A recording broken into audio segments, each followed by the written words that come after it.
Hello girls, आज हम सवैये पाठ के प्रश्नोत्तर करेंगे।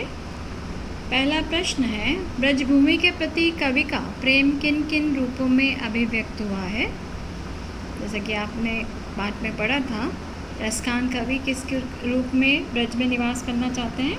एक तो मनुष्य के रूप में, वो जन्म लेकर ब्रज के ग्वाल बालों के बीच रहना चाहते हैं। दूसरा, पशु के रूप में, वो नंद बाबा की गायों के बीच में चरना चाहते हैं। और तीसरा, गोवर्धन पर्वत का हिस्सा बनना चाहते हैं जिसे कृष्ण भगवान ने अपनी उंगली पर उठाया था। चौथा, पक्षी बनकर कदम पर बसेरा करना चाहते हैं जहाँ पर कृष्ण बांसुरी और अपना रास रचाया करते थे।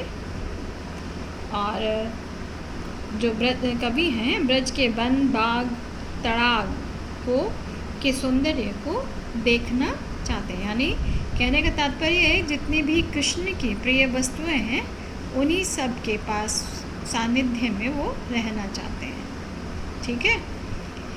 कवि का ब्रज के वन बाग और तालाब को निहारने के पीछे क्या कारण है।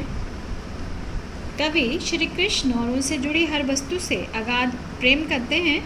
ब्रज के वन बाग तथा तालाबों के आसपास रहकर वो कृष्ण से जुड़ना चाहते हैं।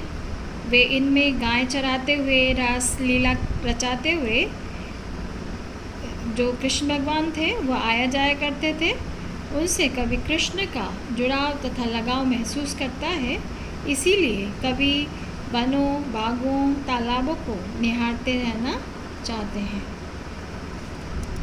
थर्ड है, एक लकुटी और कामरिया पर कवि सब कुछ न्यौछावर करने को क्यों तैयार हैं। क्योंकि वह श्री कृष्ण की हर वस्तु से प्रेम करते हैं। श्री कृष्ण गायों को चराते समय लाठी और काला कंबल अपने साथ रखते थे। ये कोई साधारण वस्तुएं नहीं थी, बल्कि कृष्ण से संबंधित वस्तुएं थी। इसीलिए कवि उन पर अपना सब कुछ न्यौछावर करना चाहते हैं।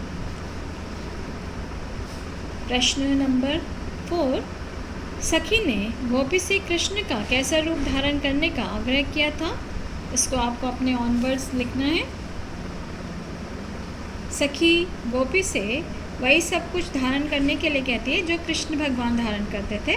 वह गोपी से कहती है कि सिर पर वो क्या रखेंगी, मोर के पंखों का मुकुट और गले में गुंजों की माला तथा अपने शरीर पर पीले वस्त्र और हाथ में लाठी लेकर वन वन गायों को चराना चाहती हैं।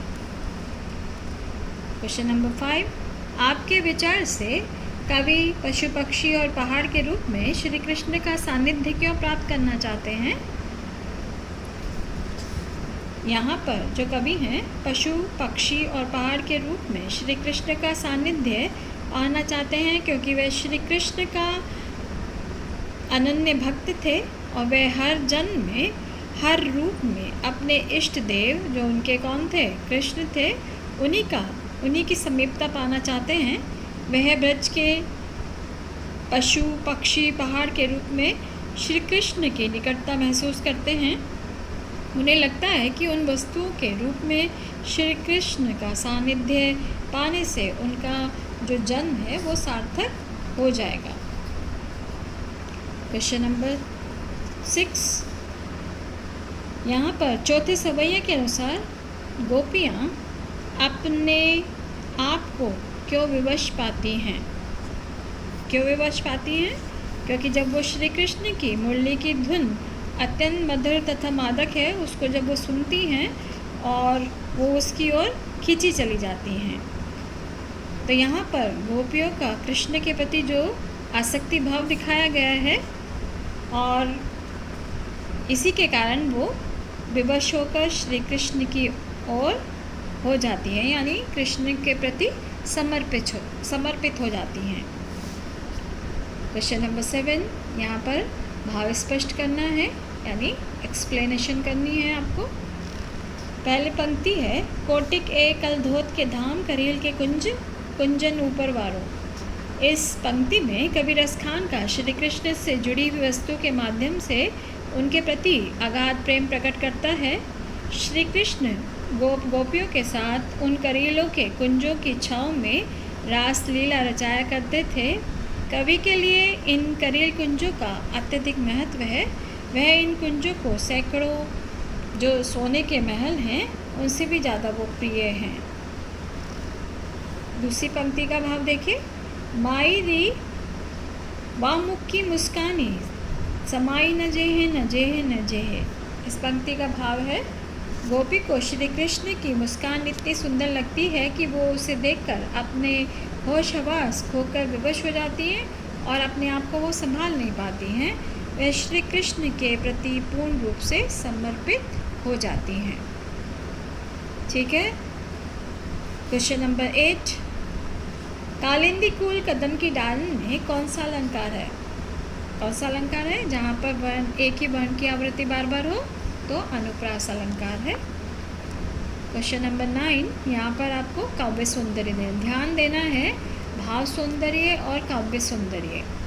भाव सौंदर्य यानी जो पंक्ति का भाव है, और काव्य सौंदर्य यानी आपकी काव्य सौंदर्य के प्रति जितने भी उपादान हैं, चाहे वो भाषा है चाहे वो अलंकार है, उनको आपको बताना होगा। इस पंक्ति में ब्रजभाषा है और कौन सा छंद है? सवैया छंद है। मुरली मुरलीधर, अधरान और अधरान ना धरेंगी में यमक अलंकार है। ठीक है। और हमने जिन प्रश्नों को मार्क किया हुआ है 1st, 2nd, 3rd and 5th, ये आप अपनी फेयर नोटबुक में करेंगे। इसी के साथ हम विराम लेते हैं। धन्यवाद।